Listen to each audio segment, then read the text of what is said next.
ใครยังไม่ได้ธงข้างแดงนี่ธงแดงมารับได้เลยหรือจะให้นำไปแจกก็ยกมือได้เป็นการขอพรหลวงปู่ธรรมโชติ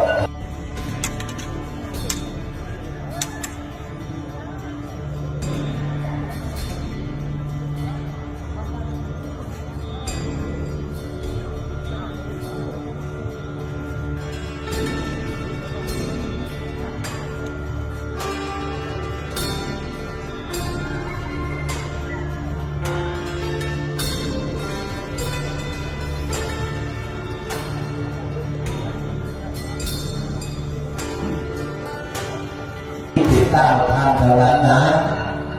ใครต้องการโทรยอดสัตว์ประบัติไทยหรือ29 ทางหมดแล้วใครต้องการเข้ามาETC โสพระเข้ามาเข้ามาเข้ามากันของดีมีจำนวนจำกัดน้อยของดีมีจำนวนจำกัดเขาเรียกว่าเป็นราคาพุทธคุณ